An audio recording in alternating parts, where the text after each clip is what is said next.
প্রিয় আয়কর পরিবারের সহকর্মীবৃন্দ, এটা কৃতজ্ঞতা ও বিনম্রতা অনুভব করছি। আজ ১৬৬তম আয়কর দিবস উপলক্ষে আপনাদের সামনে উপস্থিত হতে পেরে এই মুহূর্তটি শুধুমাত্র আপনাদের অর্জনগুলিকে উদযাপন করার নয়, বরং সে মহান দায়িত্বকে স্মরণ করার, যা আমরা কাঁধে নিয়েছি স্বচ্ছ রাজস্ব ব্যবস্থার রক্ষক এবং করদাতার আস্থার অভিভাবক হিসাবে। চলতি বক্তৃতার শুরুতেই আমি আয়কর দপ্তরের প্রতিটি সদস্যকে অভিনন্দন জানাতে চাই, কারণ গত বছরের বিভিন্ন ক্ষেত্রে তারা অসাধারণ অগ্রগতি অর্জন করেছেন। আমরা নিষ্ঠা এবং উদ্দেশ্যপূর্ণভাবে আমাদের সময়ে অন্যতম গুরুত্বপূর্ণ আইনগত সংস্কারের ওপর কাজ করেছি, নতুন আয়কর আইনের খসড়া প্রণয়নের কাজে। এই উদ্যোগ একটি যুগান্তকারী পদক্ষেপ, যার উদ্দেশ্য আমাদের কর ব্যবস্থাকে আরও সহজ, আধুনিক ও পুনরাবৃত্তি মুক্ত করা। আমরা গর্ব করতে পারি যে পুরো প্রক্রিয়াটি সম্পূর্ণভাবে আমাদের দপ্তরের অভ্যন্তরে অর্থাৎ আয়কর দপ্তরের অফিসের মাধ্যমে সম্পন্ন হয়েছে। এটি বিভাগের শক্তি ও সম্ভাবনার একটি জীবন্ত প্রমাণ। সরকার, সংসদের সিলেক্ট কমিটি, শিল্পজগৎ, করদাতা এবং অন্যান্য অংশীদারীদের তরফে এই পরিশ্রম ও তার ফলাফলকে যথেষ্টভাবে স্বীকৃতি দেওয়া হয়েছে। আমি খসড়া তৈরির দলে নিয়োজিত সকল সদস্যের আন্তরিক প্রচেষ্টাকে কৃতজ্ঞ চিত্তে স্বীকার করছি। অভিজ্ঞ ও নবীন অফিসারদের সম্মিলিত প্রয়াস, তারা ৩০ বছরের বিভিন্ন ব্যাচের আইআরএস অফিসার এই প্রক্রিয়ায় অভিজ্ঞতা, নতুন ভাবনা, উদ্দীপনা ও বাস্তবমুখী দৃষ্টিভঙ্গি এনেছেন। এখন আমাদের নিয়ম প্রণয়ন, ফর্ম ও অ্যালগরিদম তৈরি এবং দক্ষতা বৃদ্ধি নানা প্রশিক্ষণমূলক কর্মসূচির মাধ্যমে ১৯৬১ সালের আইন থেকে ২০২৫ সালের নতুন আইনের দিকে সুশৃঙ্খল ও বাধাহীন রূপান্তর একে ভালো করে নিশ্চিত করতে হবে। আমি নিশ্চিত, খসড়া তৈরির কাজ হোক, ফর্ম বিকাশ হোক বা সিস্টেম ম্যাপিং, আমাদের সদস্যদের অবদান ভবিষ্যতে একটি আরও স্বচ্ছ ও নাগরিক কেন্দ্রিক কর আইন গঠনে সহায়ক হবে। আমি বিশেষভাবে তরুণ স্বেচ্ছাসেবকদের প্রতি আহ্বান জানাতে চাই, বিশেষ করে additional commissioners, joint commissioners, deputy commissioners এবং অ্যাসিস্ট্যান্ট কমিশনার্স পর্যায়ের অফিসার এবং ইন্সপেক্টরস, এই যজ্ঞে এগিয়ে আসুন। প্রশিক্ষণ অধিকার দপ্তরকে খুব শীঘ্রই সুস্পষ্ট পরিকল্পনা চূড়ান্ত করতে হবে। কমপ্লেন্স সাইটের দিক থেকে আমরা তথ্যনির্ভর ও অনাঘর্ষকমূলক যাচাই কৌশলের মাধ্যমে স্বেচ্ছায় কর প্রদানের একটি সংস্কৃতি গড়ে তুলতে সফল হয়েছি। আমাদের নাজ, যেটা non intrusive usage of data to guide and empower the taxpayer, এর উদ্যোগ আমাদের ইতিবাচক ফল দিয়েছে। ইউজ করা টার্গেটেড বার্তা, বিনীত অনুস্মারক এবং পূর্বাভাস ভিত্তিক ঝুঁকি সতর্কতা, ব্যবহারের রিপোর্টিং এবং সৎ কমপ্লায়েন্সের মান বৃদ্ধি পেয়েছে। এই নীরব অথচ কার্যকর পন্থা আমাদের অন্যতম সেরা সাফল্যের কাহিনী হয়ে দাঁড়িয়েছে। আমি আনন্দের সাথে জানাচ্ছি যে নজ উদ্যোগের মাধ্যমে বিদেশি সম্পত্তি ২৯,২০৮ কোটি টাকার এবং বিদেশি টাকা ১,০০০ কোটি টাকারও বেশি, ৯৬৩ কোটি টাকা এটিজিএসি ক্লেম প্রত্যাহার করা হয়েছে এবং এতে ৪০৯ কোটি টাকার কর পরিশোধ করা হয়েছে। এছাড়াও আপডেটেড আইটিআরের সংখ্যাও উল্লেখযোগ্যভাবে বেড়েছে। আমাদের বিভাগ এখনও আরও বেশি শ্রবণক্ষম, প্রতিক্রিয়াশীল ও সমাধানমুখী, বিট থ্রু সিপিগ্রামস, ই-নিবারেন্স সিস্টেম আর ডেডিকেটেড রিভেন্স সেলস, এই সবের মাধ্যমে করদাতাদের উদ্বেগের প্রতি আমাদের সাড়া দেওয়ার ক্ষমতা উন্নত হয়েছে। অভিযোগ নিষ্পত্তি আর শুধু ব্যাক অফিস কার্যকলাপ নয়, এটি এখন একটি মূল কর্মসূচনার সূচক। আমি আমাদের যাও চার্জেসের দায়িত্বশীল কাজের প্রশংসা করছি, যারা সমস্যাগুলি সমাধানে বিশেষভাবে পরিশ্রম করছে। Keep it up. Faces assessment আর অ্যাপিল প্রক্রিয়ার ব্যাপক স্বীকৃতি পাচ্ছে। ফেসলেস ব্যবস্থার অন্তর্নিহিত আত্মবিশ্বাস এই যে কর্মকর্তারা প্রতিটি মামলায় সংবেদনশীলতা, ন্যায্যতা, দায়িত্ববোধ ও নিরাপত্তা বজায় রাখবেন। এই লক্ষ্যেই আমাদের কাজ চালিয়ে যেতে হবে। যদি এতে কিছু চ্যালেঞ্জ ও পরিপক্কতার প্রয়োজন আর ম্যাচিওর অ্যাপ্রোচেরও প্রয়োজন হয়, আমি আশা করব ফাও ভার্টিকেলের প্রতিটি কর্মকর্তার তারা যেন আরও দক্ষ হয়ে ওঠেন যাতে অন্যেরা তা অনুসরণ করতে পারে, যাতে এটি বিভাগের মডেল হিসাবে গড়ে ওঠে। সবথেকে গুরুত্বপূর্ণ, আমরা সচেতনভাবে আয়কর দপ্তরের ভাবমূর্তি উন্নত করার পথে এগোচ্ছি।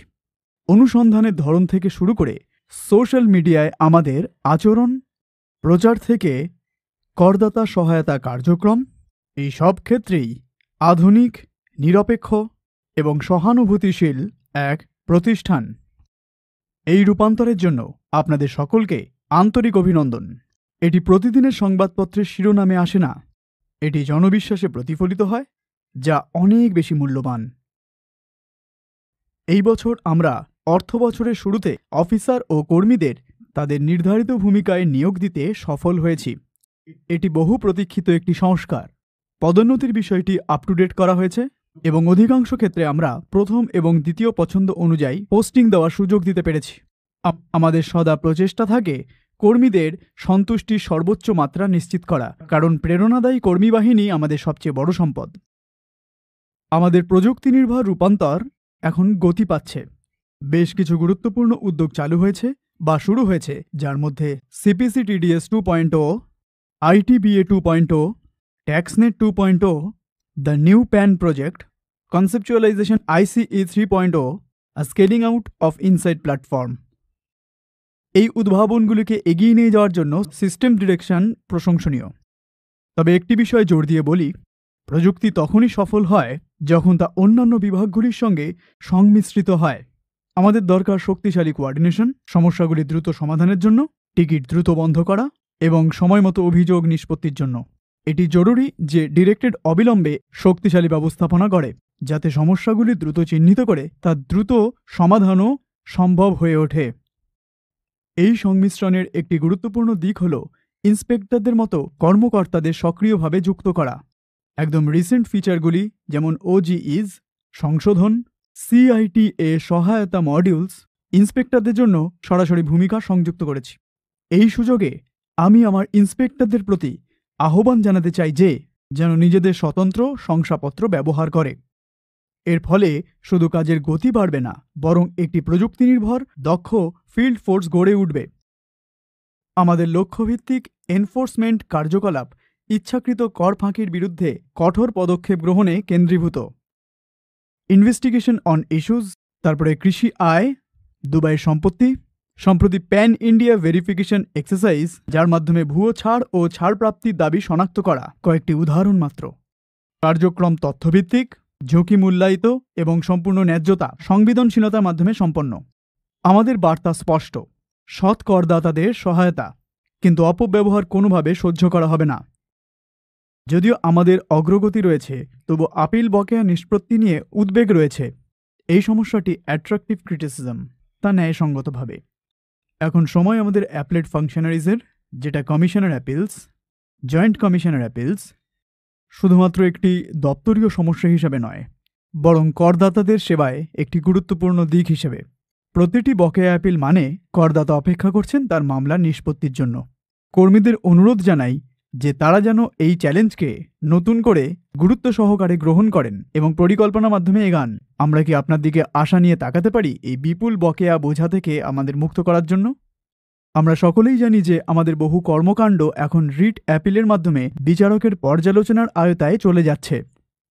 সংখ্যাগুলোও দিনে দিনে বাড়তে থাকছে এবং আদালত স্বাভাবিকভাবেই আশা করছে যে দপ্তর আরও বেশি প্রতিক্রিয়াশীল হবে। আমি আমাদের জুডিশিয়ালের প্রতি আহ্বান জানাই তারা যেন এই বিষয়ে আরও সক্রিয় ও অগ্রণী ভূমিকা গ্রহণ করেন। গত বছর আমি প্রস্তাব দিয়েছিলাম যে আমাদের কর প্রশাসনের মাধ্যমে প্রোডেন্ট পন্থা দ্বারা পরিচালিত করা হোক।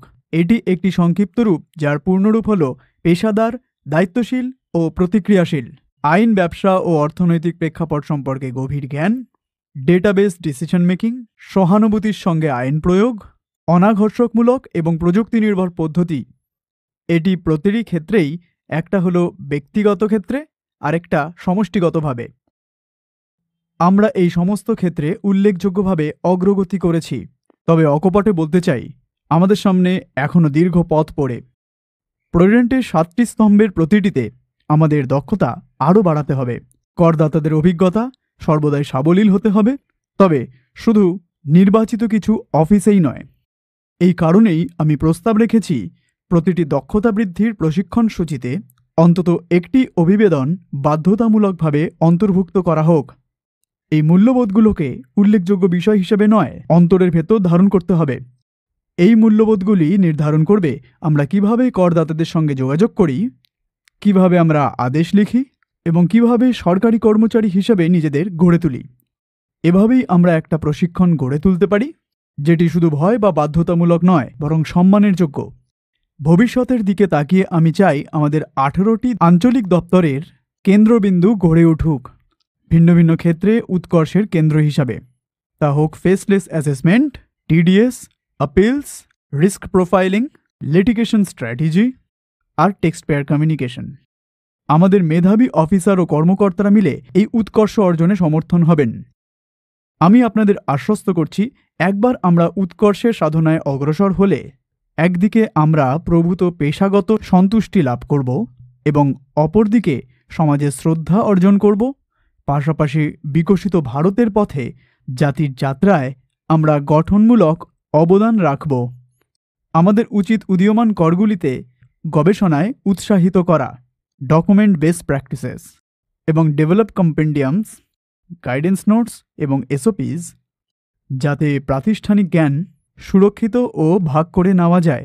উদ্ভাবন যেন কেবলমাত্র কিছু মানুষের সীমাবদ্ধ ক্ষেত্র না হয়।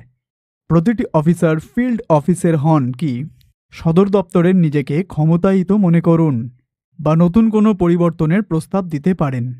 সহকর্মীবৃন্দ, আমাদের ভূমিকা শুধু রাজস্ব গ্রহণের মধ্যে সীমাবদ্ধ নয়। আমাদের দায়িত্ব জাতির অর্থনৈতিক মেরুদণ্ডকে শক্তিশালী করা, সততা ও ন্যায়বোধের সঙ্গে তার নাগরিকদের সেবা করা এবং সংবিধানের মূল্যবোধকে অটুটভাবে রক্ষা করা।